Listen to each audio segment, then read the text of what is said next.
Let's make history. So where in the world does the term Nuyorican come from? It started with Miguel Algarin. He was born in San Juan, one of the most famous neighborhoods in Puerto Rico, Santurce.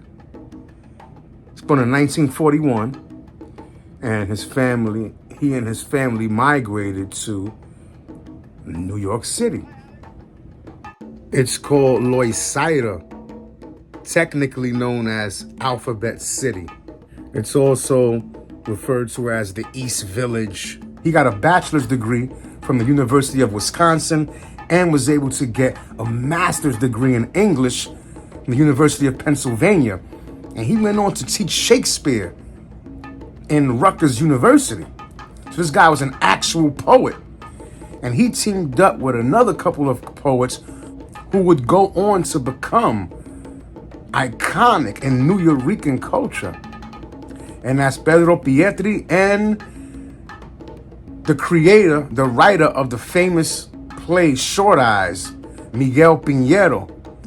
And so the three of them got together and they created a place where poets could come express themselves, especially many Puerto Rican poets in New York City weren't being taken seriously by academics.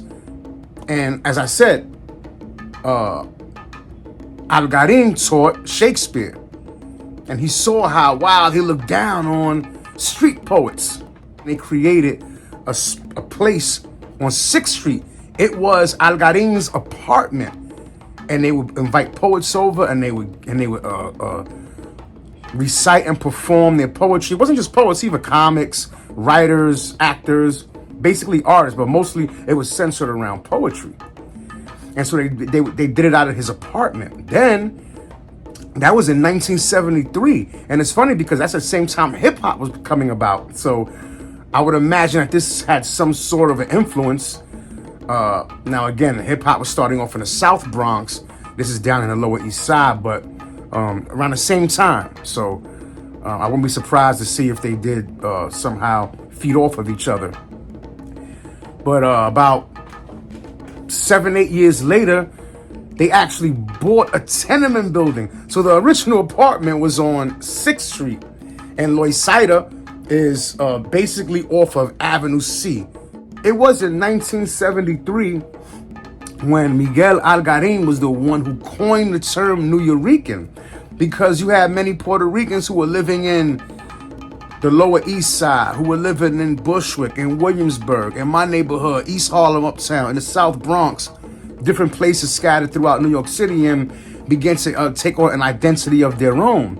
And so Miguel Algarin created the term Nuyorican to describe that experience, because though they were Puerto Rican, they didn't grow up on the island. They grew up in New York City. So it was a somewhat of a different experience. So it was to show pride in both. And then in 1981, they bought an actual building a few blocks down from the original site on 3rd Street and created the Nuyorican Poets Cafe. Algarin taught Shakespeare for 30 years, over 30 years at Rutgers. So he was a real deal poet. You know, and what really made this thing kick off, by the way, is the success of Short Eyes, which is a play written by one of the other co-founders of the Nuyorican Poets Cafe, and that's Miguel Piñero. I remember when I was a kid, he died in like 88, I believe it was. And when I was a kid, my grandmother had me watch Short Eyes, the movie. It was converted to a movie, but it was originally a play, but they made it into a movie. And I watched it with my grandmother. She had me watch it, you know, knowing the cultural significance of it. R.I.P. Miguel Piñero. There's graffiti murals in the movie that were done by my boy Ezo. Shout out to Ezo, TDS crew. Ezo was a mentor of mine when I was a young mischievous adolescent writing graffiti. And he was a positive mentor for me. So shout out to Ezo. Nuyorican and island-born Boricuas, y'all gotta squash this beef now, please. I beg of you, brothers and sisters. This is coming from a Florida Rican, okay? Did you know they're in Kissimmee living their best life, eating mofongo on the top of that big-ass Ferris wheel? They don't care about all that stupid petty shit, who was born where. Cut it out. We're all on the same team, okay? Get your shit together. The Dominicans are laughing at us. True Boricua is not measured by where you're born. It's measured by how you rep the culture. Motherfucker in Kentucky got the flag tatted across his neck. Homie can't get a job because he loves Puerto Rico so much. You gonna tell him that he's not Boricua enough? We can be great in all parts of the world. Whether you're born in the Bronx or Bayamon, we're all turning the volume up when Deseándote comes on, okay? Can't nobody hit that note, so no one's more special than the other. And this leads me to another thing. The whole term Nuyorican, think about it. No other Hispanic ethnicity does this. There's no Nuya Dominican. There's no Nuya Mexicans. But people have to understand, because a lot of Puerto Ricans, some Puerto Ricans take offense to this.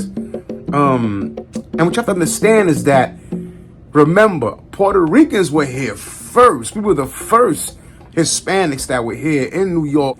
So this is why it was a big deal. And there was a whole separate movement born, which continues to this day. And in some ways it's good, in some ways it's bad.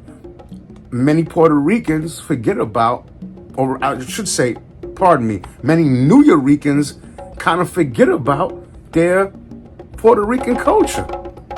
You have a lot of Puerto Ricans who their kids don't even speak Spanish. You don't see that among other Hispanic groups. You don't really see that among Mexicans, among Dominicans, among Cubans. So that's something that needs to be improved on. The Nuyorican whole movement is a great thing, but at the same time, we have to balance both. Can't forget about the roots. If you're a Nuyorican, or if you're from Connecticut, if you're from Puerto Rican, from Florida, wherever, make sure your kids know Spanish. Very important. Remember, you can't have the Nuyorican without the Rican part. So make sure your kids know Spanish.